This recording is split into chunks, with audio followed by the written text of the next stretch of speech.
It's 7:47, my fellow spookies, on this, the spookiest fourth day of the spookiest month, October, in the spookiest year, 2023. I'm a little early because I'm going to the doctor's office at 9, so I wanted to at least knock one out of the park before I had to fumble my way to the cardiologist or whatever doctor I'm seeing today. I've lost track. And about 71 degrees and sunny. I can tell the weather's going to change because I can already feel a migraine starting. So winter, yeah, October. Get your spookies on. It's time to look at some spooky crowdfunding projects that are coming to an end. Nothing really stands out to me this week, but it doesn't mean you might not be a hidden treasure in here that you want. So let's take a look and see. Remember, these are all coming to an end, but you still have a chance to support them and get some free swag. From D&D Shorts, we have Roko's Guide to the Yoki Realms for Dungeons & Dragons 5th edition. This $60 is the most popular pledge that gives you the PDF and the print version. Blah, blah, blah. It's a system about fighting yokai and giant monsters and creatures and elementals and various other vaguely Asian things, even though, by making a vaguely Asian thing, you're racial appropriating and being racist because only Asian people can write Asian books about Asia. It must be really hard to be in this position for somebody to go, I really love Asian culture, Asian mythology, martial arts, giant robots, anime, Miyazaki. I really think there's a market right now for all that because anime is huge right now. It's experiencing a brand new resurgence. A lot of people are discovering it for the first time or rediscovering it. We got, One Piece and Miyazaki and all these other animes and stuff on Netflix and on Showtime and on Amazon. And all these new people coming up into a brand new generation of people who are falling in love with anime and pops and stuffies in Japan all over again. So I want to take advantage of that. I want to create a game that, embraces my love for this culture and this style of art.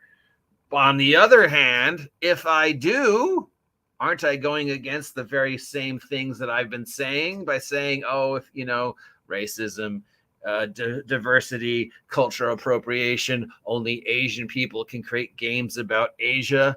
So I've just created a Miyazaki Yoki inspired game that embraces that aspect of the culture.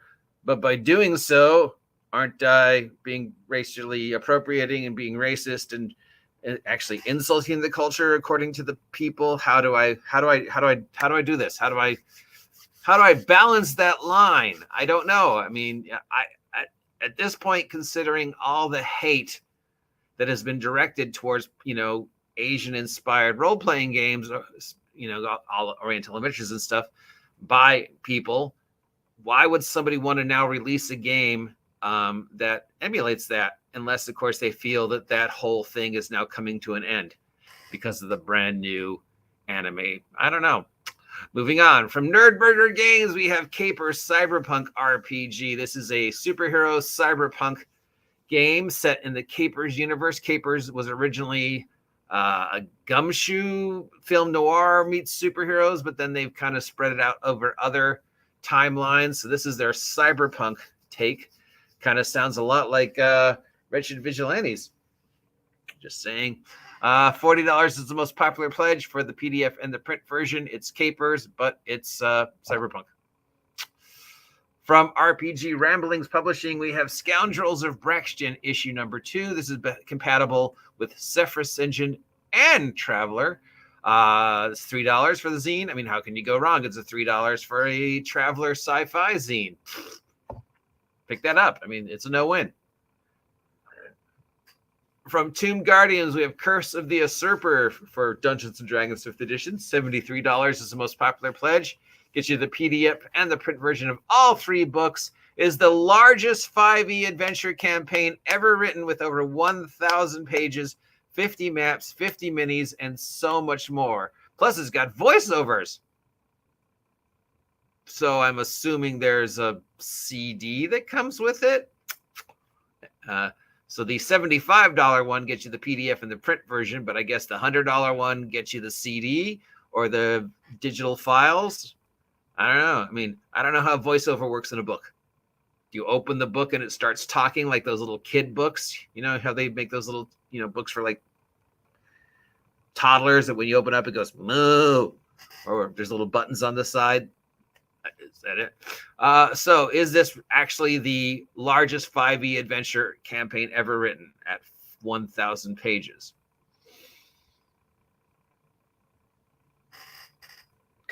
Well, it's 1,000 pages all in one place, but if you total up some of the APs that have been made for 5e, they might equal or even exceed that. Now, obviously, it's larger than anything Wizards has made for 5e, but it is 3 books. So if we put 3 books together from Wizards, it would probably equal a campaign. But Wizards doesn't really do campaigns anymore. They do modules and settings. They don't really do campaigns like the old days, Rather than that, sandbox type stuff. From Vynestra, Vynestra, we have Vynestra, a Rome 3 5e edition world and city second. Dungeons & Dragons 5th edition, $60 is the most popular pledge for 5, count them, 5 PDFs. Gives you a city plus 600 plus locations, all set around this wonderful world of Rome-inspired fantasy nonsense. So if you're looking for a huge campaign setting, there you go. From Eldoreth Osiris Games, we have Mech Finder for Pathfinder 2nd edition and D&D 5e. It's a world of giant stompy mechs and magic. These are horrible mech designs. What? Have you never watched Gundam or an anime? Anyways, it's Pathfinder with giant robots. Also for Pathfinder, from Louis Castro, we have Nexria, a setting guide for 5e and Pathfinder. $50 is the most popular pledge. Gets you the PDF and the print version of the Pathfinder and the PDF of the 5e. It's a campaign setting where you have lots of fantasy options. It's got world building, subclasses, and everything in between. It's got an ocean. It's got a teleportation whirlpool. It's got a village with cults. So it's just basically a hodgepodge fantasy setting for you to throw your characters in if you can't find one that you like. And finally, from our friends over at Ian Publishing, we've got the Level Up 5e box Kickstarter, which is still going on. Gone back up in price. Now it's back up to $30. That gets you the PDF, the VTT, and the print box set, all for $30. And this is, of course, the introductory box set to the Chad Gable of 5e. Also runs the People's Champions Level Up 5e that has been chugging away happily since way before the OGL nonsense of this year. Wow, I can't believe it's been almost a year since the OGL disaster. And then we've got an art book from John Knorr. This is called Art by Knorr. It is 649 SEK for the print version of the book. It's book art by the artist who's done a lot of the art for Morkborg and Cyborg. So considering what some people have said about how the art for Morkborg is just cut and pasted stuff from other stuff. Now, 649 might sound like a lot, but that's SEK. I think that equals about $30 American. So don't be all like, dude, I'm not giving you $649 for your art book. It's like, no, it's like $30. So yeah, nothing. $3. Get that, I guess, suppose if you're looking for some space stuff. $40 for cyberpunk superheroes. You could just buy Wretched Vigilantes for $8.50.